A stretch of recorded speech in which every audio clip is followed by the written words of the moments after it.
Okay,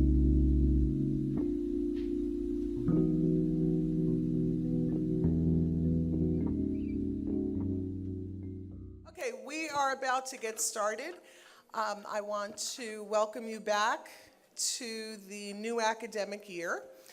And it just seems like yesterday that I was here in the same spot announcing our online degree program. So we've come far, far, just unbelievable what we've done in 1 year. But today I have the honor of introducing our next speaker. Dr. Phyllis Marshall was named Dean of the W. Carey Edwards School of Nursing at Thomas Edison State College in June of 2012.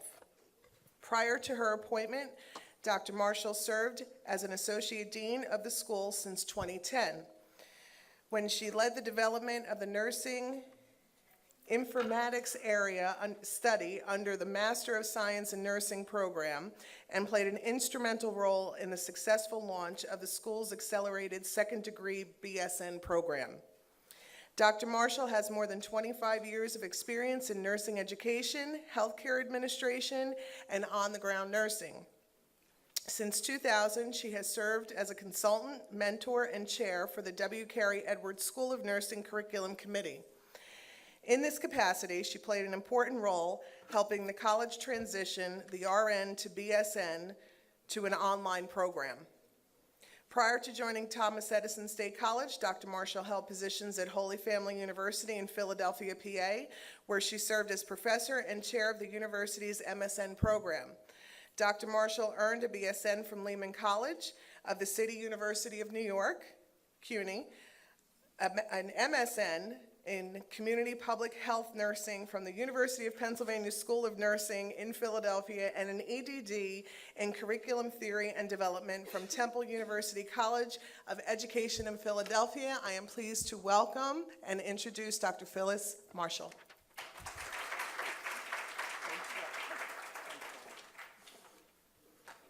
Thank you. Thanks very much. I'm honored to be here and very excited. And I am very aware that I am what's keeping you from lunch. So I will try and make my remarks very, very quick. I congratulate you all on your achievements this past year. It was inspiring to hear your president talk about the strategic plan and all the great achievements. Congratulations if there are any nursing colleagues here on your accreditation of your nursing program. I know it's very difficult to do that. And also on all your graduates, 1,500 graduates is amazing, 1,502. And a third of those, 34% of those STEM students, so wonderful. When Dr. Williams asked me to speak today, he wanted me just really to talk about our successes and what we've learned and some of the challenges we've had in our online nursing programs and online programs at Thomas Edison State College. We are very different in that we are a distance learning college, distance learning institution. So we've been doing this for a very, very long time, and I have to say that we do it well. And we do have an alum back there, so shout out to you. So we have been at it a while. And what's ironic is that we now have an on-ground nursing program as well. So we've kind of come full circle. Our accelerated second degree program, students come to the college, but I'll talk to you about that. I'll get to that in a minute. So what I first wanted to do is kind of give you kind of like the 50,000-foot look at where online education is in terms of enrollment and where we're going. Okay. So in case some of you don't know, Thomas Edison, we are one of the 11 New Jersey senior public institutions of higher education. We're one of the first schools in the country designed for, specifically for adults. The college was chartered in 1972, specifically with the purpose of educating working adults in New Jersey. We have more than 20,000 students from all across the country and 70 countries across the world. We have a lot of military students who are in bases all over the world. And only online and our distance programs really help them to complete their degrees. We offer associates, bachelor's, graduate degrees, and also certificates, non-credit and also graduate level certificates as well. We have over 100 areas of study. Okay, the college is accredited by Middle States Commission of Higher Education, and other programs, also engineering, nuclear programs also have ABET accreditation, but nursing particularly is accredited by the Accreditation Commission for Education in Nursing, the Commission on Collegiate Nursing Education, or CCNE, and the New Jersey Board of Nursing. We are always in an accreditation cycle, always. They are always coming. So that has its challenges as well. The school, the W. Carey Edwards School of Nursing, was first established in 1983. We were in partnership with Excelsior College, and we essentially were their testing site, competency-based program. Students came and they had study groups, and they did their clinical practice at the college. In 2001, we transitioned to an online program. My predecessor, Dr. Susan O'Brien, was brought in with that purpose in mind, and we did it. We currently have, that program started in 2001 with 45 students. We now have over 2,500 students from across the country. And the nursing programs are all online, offered in 12-week terms 4 times a year. The college itself, though, offers courses every month. So nursing students come in, they can start their nursing courses, and if they feel they can manage it, they can pick up a course, a gen ed course along the way. So we really help them move through the program quickly. We have open enrolling admissions in the RN to BSN program, and nursing has over 150 who we call mentors. We do not have full or part-time faculty, so we are very different from most institutions. We have mentors who are contract to teach with us. Most of our mentors have been with us for many years, though, so there is a sense of loyalty, there is a sense of community among the mentors as well. We have all the structures in place as faculty do as well, which I think is one of the things that keeps us, keeps the quality of the education. We offer, as I said, an accelerated second degree BSN program, which just started. We are in our 3rd cohort, and that's a very exciting program for us because we have historically been distance. These students come to the college 2 days a week, and they are, our clinical partner is Capital Health System, which has facilities in Trenton and right outside of Trenton, and also we used to use the VNA of Trenton. Our RN to BSN program is completely online, and students have the option to move into the master's program as well, because we offer 9 credits of master's work in the undergraduate program. And our MSN program is in nursing informatics, nursing administration, and nursing education. We do not have practitioner programs. Okay, and we offer graduate certificates in those areas. So, what's going on in online education? I mean, everybody is talking about it. Everybody's talking about disruptive innovation, big buzzword now. What I wanted to really focus in on was who's taking the courses and why is it something that you should get into? Aside from the fact that it's on your strategic plan, why is it that if schools traditional schools don't get into online education, they really will be left behind. In the fall, the Babson survey used to be called the Sloan Consortium. They have been for the past 10, 13 years doing research, doing surveys in online education, looking at the state of online education. In fall 2012, all of higher education had a total of 21.3 students. 33% of those students across the country, or 7.1 million, were reported to be taking at least one online course. That is huge. There was a 6% growth in online education between 2011 2012, and in general for higher education, there was only a 1.2% growth. This slide, I hope you can see that. What's interesting about this slide is it does show the rate of growth here in total enrollments, the annual growth rate between all higher education, and this includes 2-year and 4-year colleges, and online schools. As you can see, the online rate of growth is huge. It's exponentially larger than the annual growth rate in total enrollments. And it's slowing down. It has slowed down a bit, but it's still robust. In addition to this, where community colleges fall in this, starting, I have figures from 2009,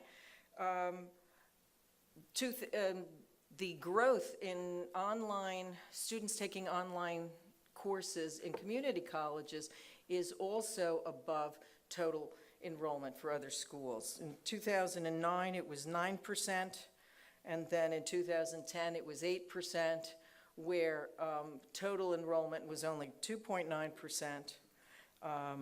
Last year, in 2012, it was 5.2%, where total enrollment was 1.2.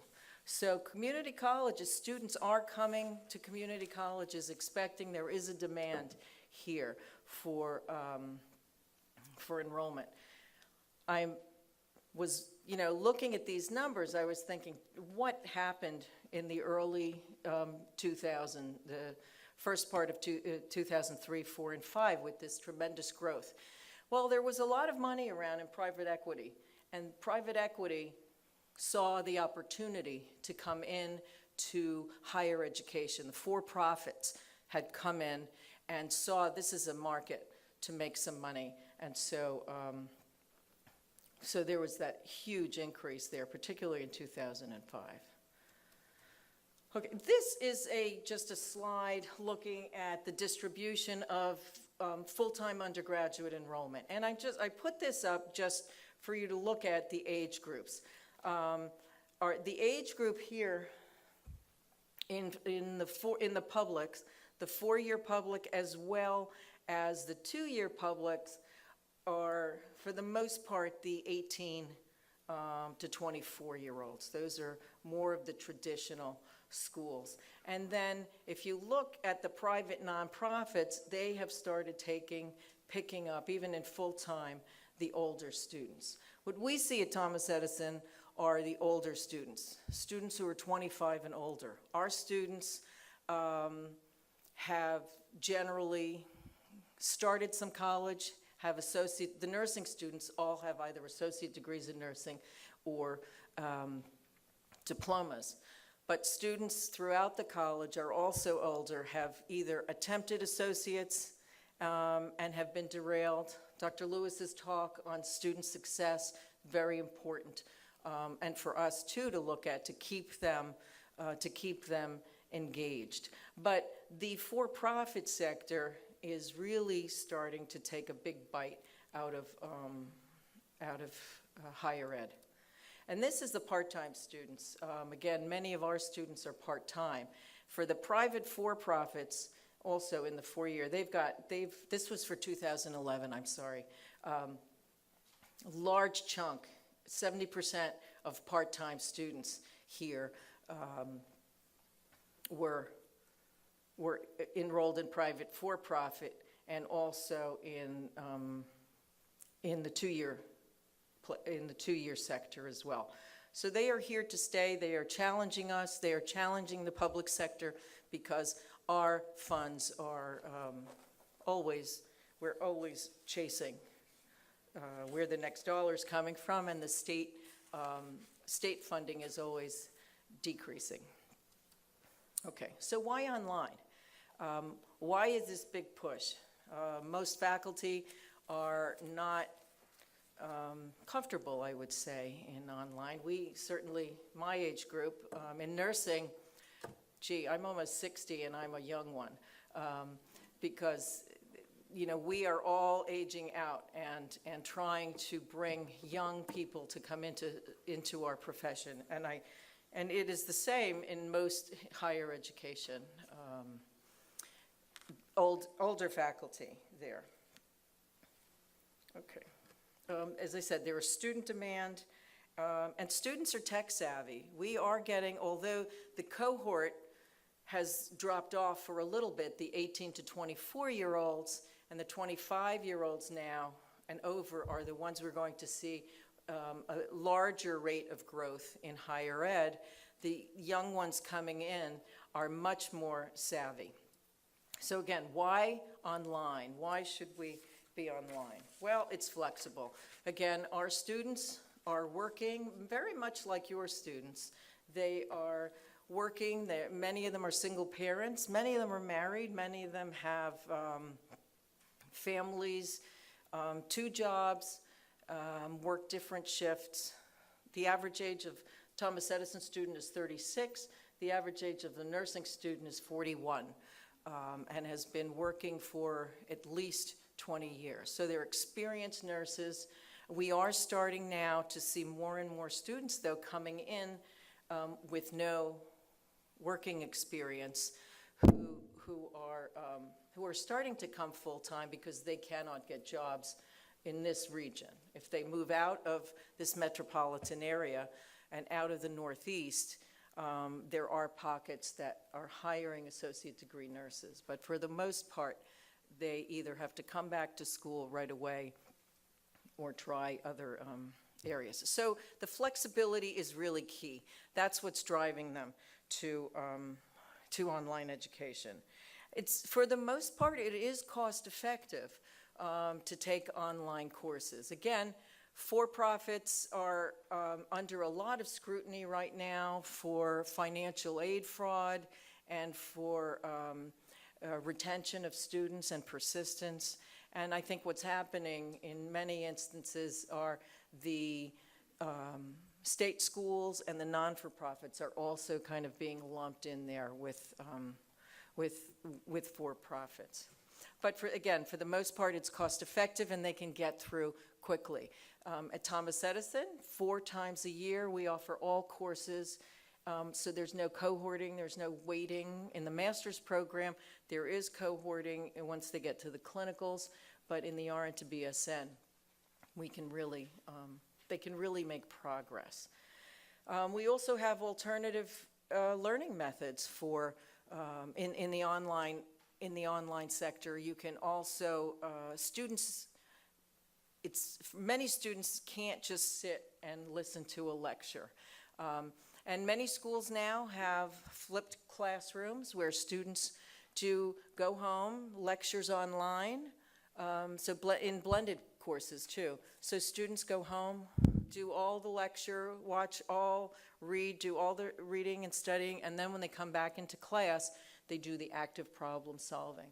So the online environment is really excellent for that to happen. You can do that online as well with active discussion boards.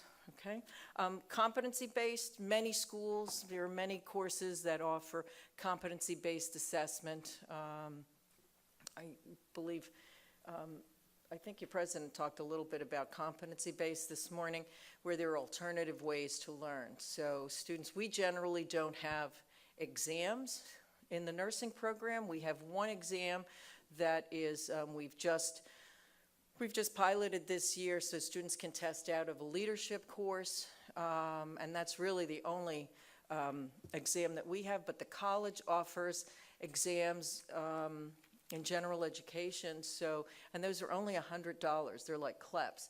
And so students can really go through those. So the non-traditional structure really works to get them through. Generally, our students are self-directed and self-motivated. You have to be motivated to be an online student. It's impossible not to be, because it just takes the discipline to sit down at that computer and work.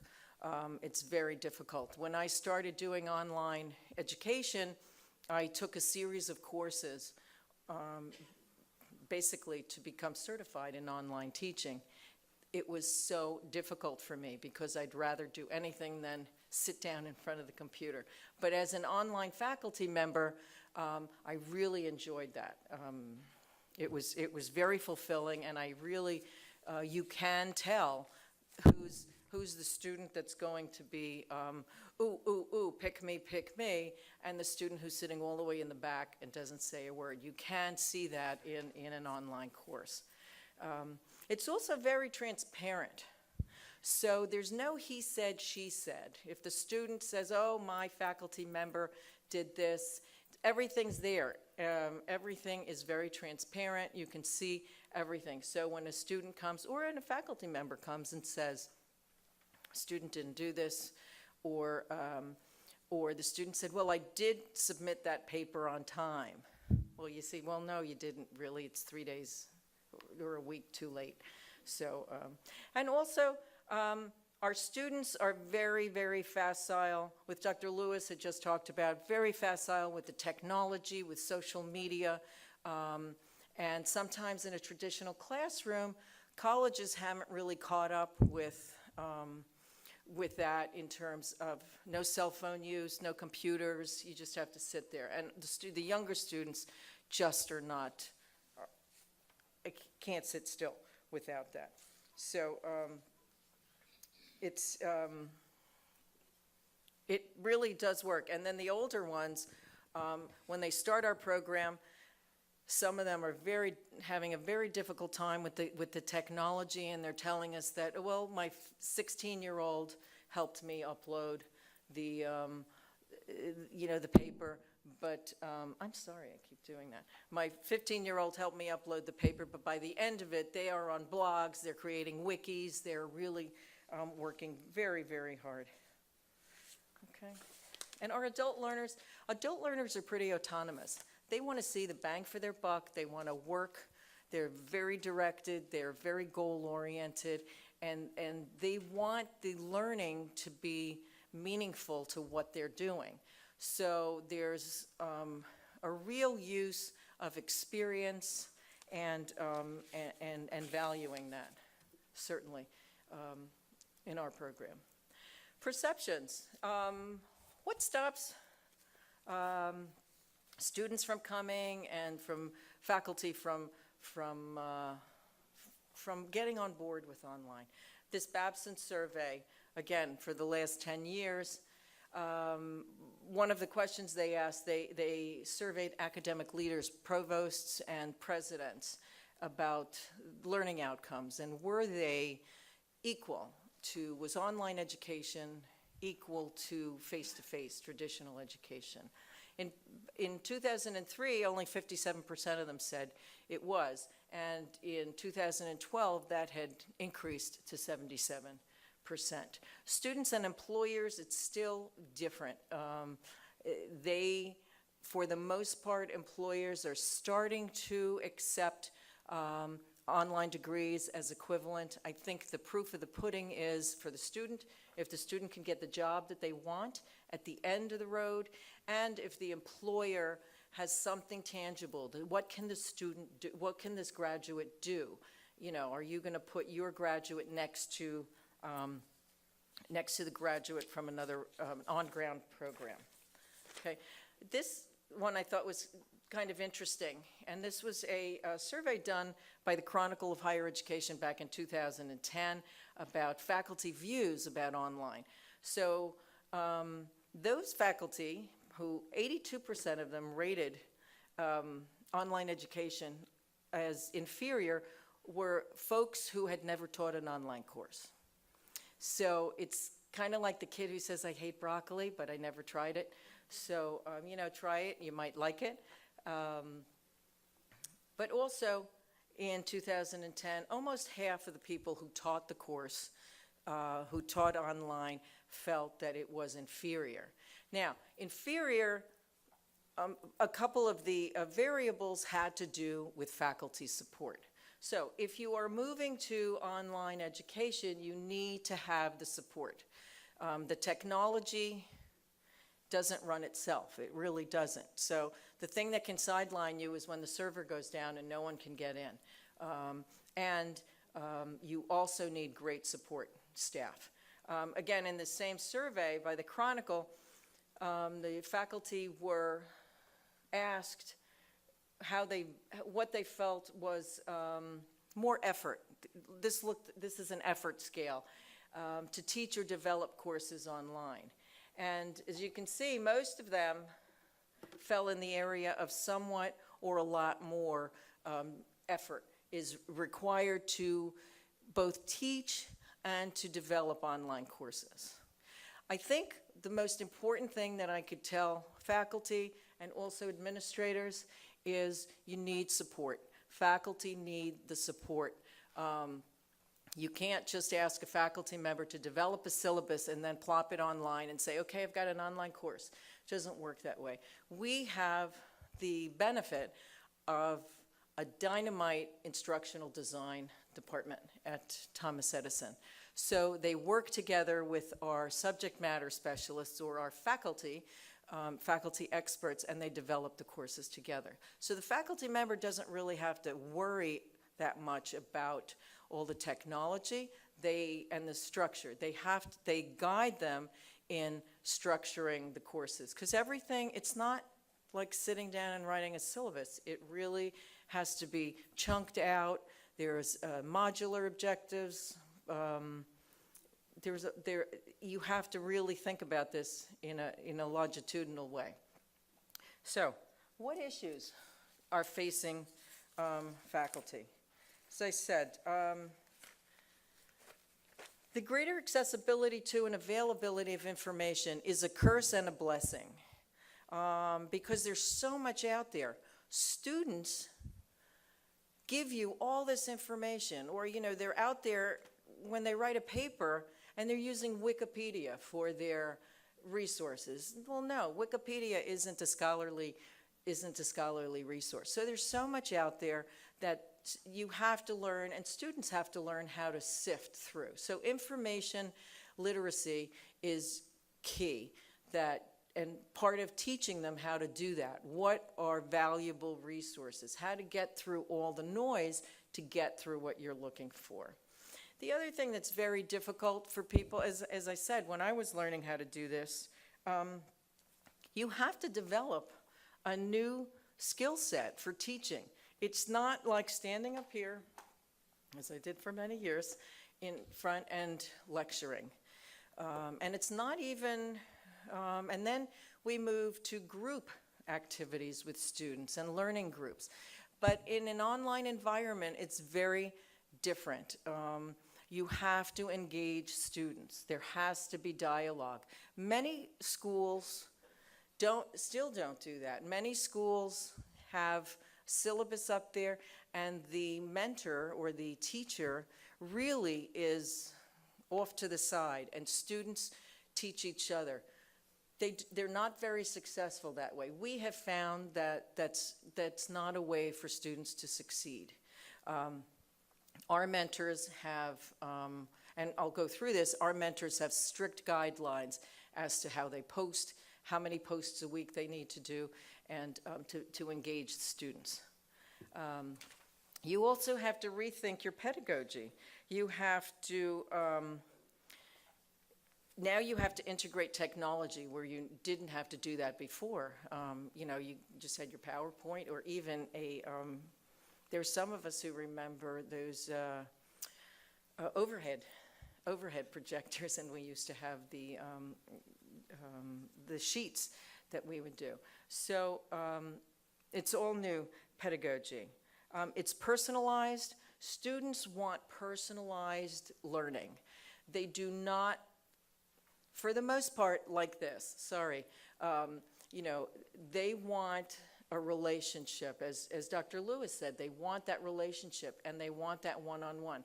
With an asynchronous discussion board, in nursing, we are asynchronous. A few of the mentors have synchronous chat rooms, sometimes when they're getting ready for clinical, but our students are working, our students have other responsibilities, so they don't need to be in a virtual classroom at 10 o'clock on Saturday morning or 10 o'clock at night, because, they work overtime too. They work 12-hour shifts. The last thing they want to do is get online, okay? We also need to provide them, in terms of this rethinking our pedagogy, other things that work for the students.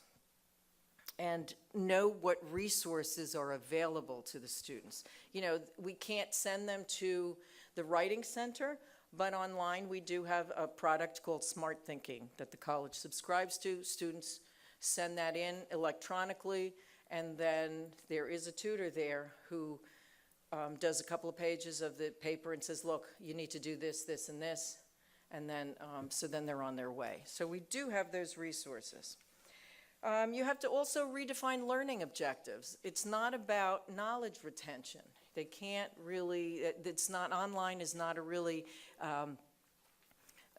it's not conducive to that. It's not memorize it for the test and then spit it back. So what is it that you want the students to learn? Okay, and reevaluate assessment. Assessment is what's key. How do you assess what's going on?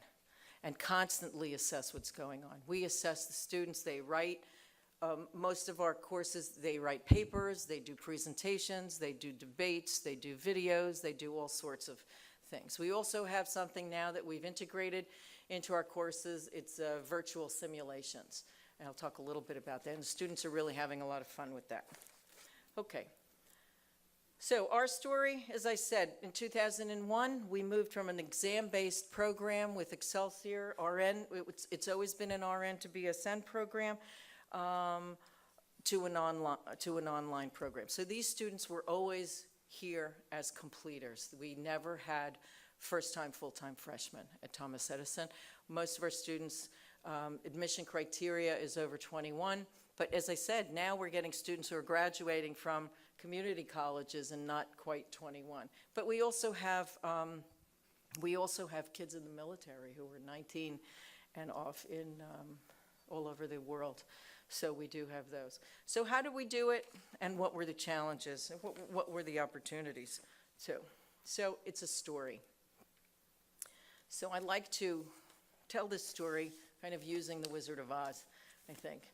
So back in 2001, in a hurry of a whirlwind, we were charged with creating this online RN to BSN program. We had to bring it to the New Jersey Board of Nursing and the then what was the NLNAC with a substantive change in about 6 weeks. So we had to kind of say, how are we doing this? And it was the first nursing program in New Jersey to go online. So again, disruptive innovation, we were right there. So we really turned the tide. And we had to convince a lot of people. So during the process, we discovered that we were not in Kansas anymore. After the tornado touchdown, we really were in a new world. And along the way, our hands got slapped a couple of times, but there were lions and tigers and bears. There truly were. And for the most part, I had to say, we had a lot of support from from administration, but it was difficult to convince everyone else outside. So we had to bring the courage, heart, and brains to the table to get this done, and to 2,000 students. So, courage. We had to have the courage to be the first, and to meet the accreditation standards in a different way. We had to look at those standards and say, no, well, it could be this way, or we could do it that way. And as I've learned a lot from that, in terms of any accreditation as we move forward, it's how you define it and make it work. The accreditors wanted to see. We had 3 visitors, and no one had any online experience. No one had ever been to an online school. Back in 2000, now it seems everybody's online, but back then they didn't know what, there were no classrooms. There's no faculty. How do you do this? Is this smoke and mirrors? Are you Oz behind the, behind the curtain? And we also had to prove the naysayers wrong. A lot of people said there's no way this program's going to go up. Nurses don't like to learn that way. It's not going to happen. We had the courage to develop independent clinical learning activities.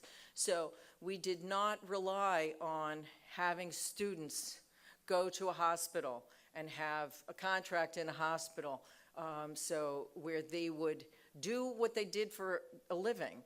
So we had to be very different in that sense. Okay. And we had to be financially viable. The president took a chance on it and, gave us the support, but at the end of the day, we had to make money too, which I am happy to say we have. We've been very successful. Okay. In terms of our heart is following the mission of the college. I heard this morning discussion about your mission and about the students you educate. Do not veer from that. And if you stick to that mission, you'll get it right. You really will get it right, because everything you do really stems from that. And that is what has really grounded us in terms of doing what we do for the students we do. We value prior learning of nurses. Many students come to us having said, how come they're making me take this over again? How come I have to take sciences over? How come my science, it ages out? I took biology 10, 15 years ago. Why do I have to repeat that if I'm a working nurse? Well, they don't. We see the license. The license and the student demonstrates competency, that they have competency. So for us, we are very generous. We offer maximum credit for their degrees, and we don't make them take courses over again. So we value their prior knowledge. And as an adult learner, that's what they want. Because in many instances, that has not been valued. The other piece that's very important is the flexibility for the working adult. We really saw that was very important, and that's why we built it asynchronously. So asynchronous is really key to much of this. Students, online students, older students are active learners. They do not want to sit back. They want to participate. They want meaning. They want to be able to relate this to what they're doing. And we do have a personalized program, even though it's remote. Many times we just see the students at graduation, those who come at graduation. And brains. We really did use our brains to develop this. We used all national standards and guidelines. So we looked at all the accreditation standards. The program is also built on the AACN Essentials of Baccalaureate Nursing Education, and we stuck to those standards. What we did, though, was interpret them differently than we would in a traditional program.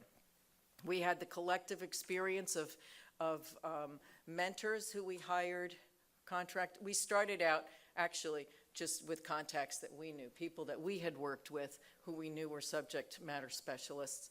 And actually, we've grown to over 150 mentors through word of mouth. We don't really actively recruit mentors. People find us.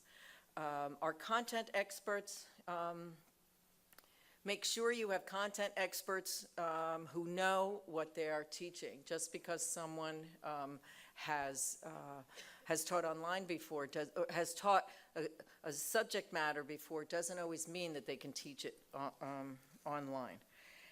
Our curriculum was very strong and we built it, again, with all standards, A&A standards, professional standards, educational standards. And we built in quality monitors. This was the key. Our accreditors wanted to know, how do you know what's going on back there? So we built it, and we constantly assess it. We assess our students, we assess our mentors, we assess our process, as well as our outcomes. We look at system performance, every course evaluation. On that course evaluation, the student has to assess every part of what's going on, and, you know, their advisor, the library, the mentor, and then the mentors also give us feedback also on those course evaluations every term as well. And then we roll that up with our systematic plan at the end and see where we can make changes. In terms of administrative and financial support, I can't stress the importance of that. You have to have the financial support to do this. We wrote a lot of grants to get some of the stuff that we wanted, the fancier stuff, to do this. But administrative support in terms of people, in terms of time, money, and importantly, technology. 10 minutes? Okay. I'm going to move ahead. Again, what the accreditors wanted us to do was to make the invisible visible. So we have had all standards were met in 2003, no recommendations for improvement. And since then, we've held that no standards, all standards have been met. So we had 2008, 2012, 2013. As I said, we are always in accreditation hell. In terms of mentor credentials, we have a peer review. So in terms of quality, a peer review is something that's very important. So every 3 years, as we do our systematic plan, tells us everyone has an evaluation. And we use Boyer's model of scholarship, practice, and service and teaching. I'm going to just try and rush through this. I talked a little bit about our student and mentor evaluations. We have rigorous assessment. We have a portfolio that students use. We've just developed, we did have a product that students would purchase, and now with the help of our instructional designers, they've developed an e-portfolio for Google.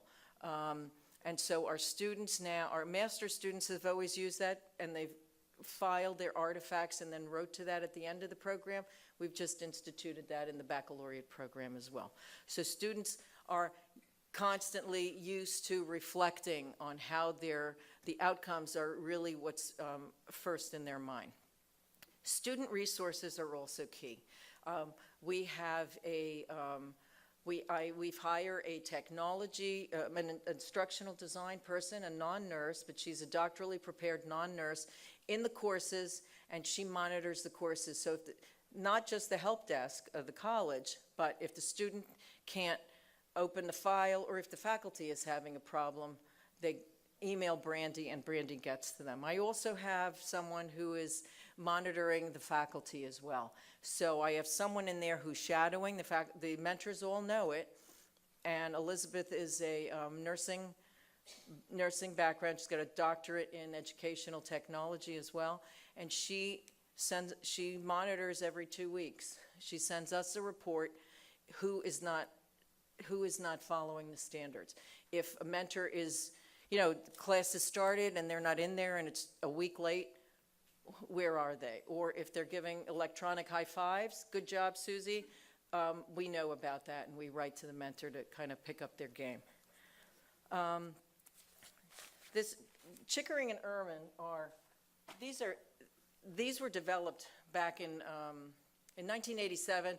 These were developed for higher education, the American Association of Higher Education. So these were the rules for engaging for best practices in undergraduate education. And then in '96, Steve Ehrman came to the table, and they moved this into online education. These 7 rules are really the key to engaging students, keeping students leaving and keeping students persisting and coming back. The first one is encourage contact between the students and faculty mentors. How do you do that? Set standards for participation. The mentors are encouraged to respond and post very frequently. Students have to post at least 3 times a week. They have to respond to each other. Mentor posting ratio, we have a ratio, so if there are 10 posts, the mentor has to have a substantive post in that. It cannot be this, okay, nice job. And as I said, we have a QA monitor.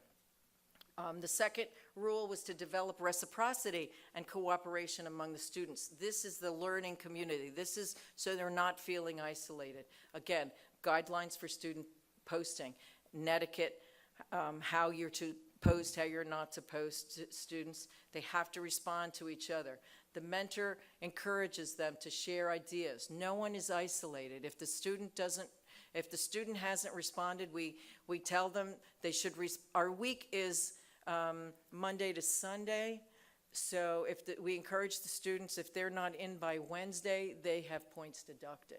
So everything is down to a very quick standardized rubric. There are a variety of learning methods, debates, group activities. They don't like those group activities so much, though. But we do have, in our graduate courses, we do have students do a peer review because they work in a group. And we consistently had, well, she's not pulling her weight and I'm doing this. And so they do a peer review, and that is graded as well. So I guess it was Dr. McDonough who said if it's not, you give them a choice, they're not going to do it. Everything really has to have weight to it, or they won't do it. They're really scrambling for time. Encourage active learning. Our discussion board is asynchronous, so they know what they're doing far in advance, and they discuss their activities, their experiences, their rubrics for their discussion posts. They discuss how, when they're developing their projects, they need to find meaning because of their adult learners, and they really share observations. They do blogs, they do wikis about their projects. We also have in every course a cyber cafe where they can kind of relax and talk to each other about other things. Prompt feedback is key. I don't know how many complaints I get that the faculty member hasn't responded soon enough. Now, what is responding soon enough? We might think that, if you send an email to somebody, maybe they can't get back to you that day. They want it in like the next hour. So there has to be some giving them the expectations of what it is. So assignments, everyone knows they should be graded within a week. So everybody knows that. So students who say, who want it sooner, mentors will do that if they can. Early feedback, standardized rubrics is key because everyone knows what the expectations are. Again, at the early days when we didn't have these standardized rubrics, people were just going off and doing whatever they wanted. Emphasize time on task. Students get lost, and they need to know that it's going to take a lot more time. They can't just come in and do what they can't just do their posts. They have to read, they have to prepare, and also there's more time commitment for faculty. It takes more time and effort for faculty. Clear expectations and user-friendly technology. We know that all students don't have fancy computers, so we don't require. What we require is a webcam because we want them to learn how to use Skype and Microsoft Office or a compatible Mac, essentially. And lots of support. Student support is key. Okay, communicate high expectations. Looks like that's your motto here, exceed expectations. The more you require of them, the more you tell them they need to be here, set the bar high, and then expect that. They do that. They really do that. And nursing students in particular are just, they want, if they get dinged a point on a discussion board, they're complaining. So, and these are 40-year-old women who've got a lot going on. Okay. And then respect diverse talents and ways of learning. We have various credit earning options. So students can do prior learning assessment. I had a student, she was a supervisor at the Department of Health in Washington. She developed clinics. She had a CDC certification on infectious disease. Well, she did a PLA for community health. She didn't, she documented her expertise. And it's not just writing a paper, by the way. It's they have to develop portfolio. They can test out. Asynchronous coursework for us has worked beautifully. Students really like that. The other thing that we're now getting into is these virtual clinical simulations where students have, they go into a course and they're interactive with an avatar. It's not Second Life. We've worked with Lockheed Martin to develop them in our graduate advanced pathophysiology assessment courses and pharmacology courses. Challenges, technology. It's got to work. So that's always a challenge. Support services for students, again, very difficult because they have to use it. It's available, but they have to log into that. Security is a problem everywhere. So when there are other programs that have testing. We have an affiliation with a group called ProctorU. Students log in there. There's a webcam. They have to demonstrate who they are. We do not have the retinal. We don't have that yet. So security is always tough. The plagiarism checks. Plagiarism is a problem everywhere. There was something actually on TV on Saturday night about how students cheat in class as well. I mean, writing up their legs, up here, inside of water bottles. I'm like, oh my God. So it's a problem everywhere. And they can just get a hold of it, I think, more readily online. Qualified faculty. There is a workload issue for faculty. Schools have to deal with that. So that is an issue. State authorization. If you're going out of state, many states have now put limits on where you have to get a license in that state. That discussion is ongoing. There's been a moratorium on it by the Department of Education, but that's a challenge. Cost is always a challenge. With decreased funding, it's always a challenge. And competition. Competition is huge. The online market has just taken over. The for-profits are out here spending money. I just saw a competitive analysis. Walden and Phoenix and Capella spend, I don't know, like $100 million a year on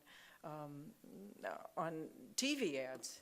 And then the new one, which is a nonprofit, is Southern New Hampshire, who they are always on TV, and they have increased their enrollment by 300% in the past 2 years. Anyway, opportunities, maximize the diversity of learning styles. Students can really flourish in there. You can we attract qualified mentors. We have a certificate in distance education for people, and we mandate them that they go through this program before they teach for us. We had a 6-year HRSA grant for minority nurse educators, where we would train them for free in this 20-week course so they can go back to their institutions. And our virtual clinical simulation, again, grant money for that. Accelerated nursing degree program. That's new for us, and it's great. Our outcomes have been fabulous. Students in the past 2 cohorts have scored over 90%, so it's really been great. And now we're building bricks and mortars. Who knew that we would, as a distance program, we would now build a nursing program. This is going to be huge for Trenton. It's just we don't have time to show you the thing, but we have a big simulation lab in there. Testing lab, so it's huge. It's going to be great. And that's it. Any questions? Thank you. Couple of questions. One, to get this much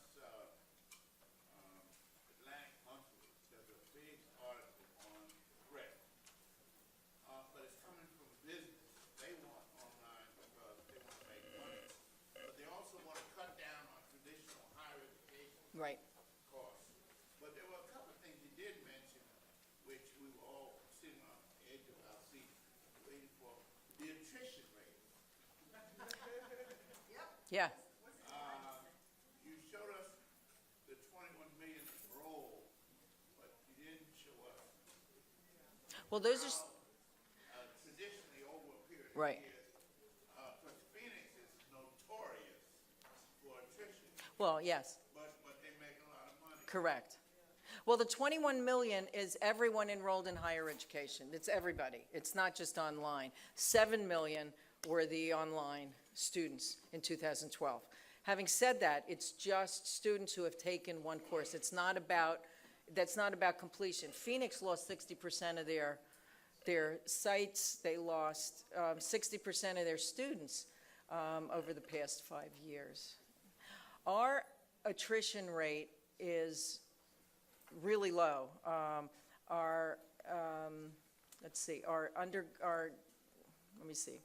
For RN to BSN program, we have about an 85% completion rate. So once they get in, the other thing that I didn't say is that we have dedicated advisors.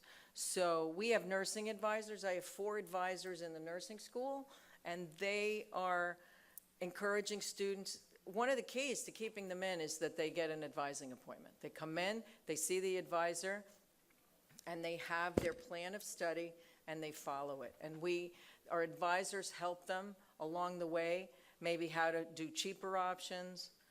So they stay. We have a good retention rate in the School of Nursing. We do. Yes. What was the impetus for building the brick and mortar, the on-ground campus for nursing? Well, we had the accelerated second degree program. We had that for the past 3 years. And it's starting to grow. And actually, the impetus was, the money was there, the Bond Act. So we had a very... Competing with the online? No, and it's really interesting because I keep 2 very, very separate budgets. That accelerated program, because what happens is pre-licensure really takes, usually, historically, just drags all the RN money out in many programs. So we've kept that very, very separate. So that's all separate. A lot of that program has been grant funding, because for the first couple of years, it's very high. It's very high cost, that program, because of now the simulators were all grants. All of that was on grants. The college didn't fund that. So yeah, it's and when you have attrition in those programs, it's like, how much money are you making in this program? But we're still not, this is the 3rd year, we're still not making any money on that. Thank you. Yes? Yes, thank you. I found the standards on online education, the 7 standards Mm-hmm. that you gave us. I just missed the second name. Look up, I have Chickering and... Ehrman. EHRMANN. The original were Chickering and Gamson. But, You have it? Okay, I'll check it out. She'll give it to me. Thank you. okay. They're old but standard, and that's what's used. I mean, it really is. Okay. Sorry that, oh boy, they must be starving. Yeah, thanks for sticking in.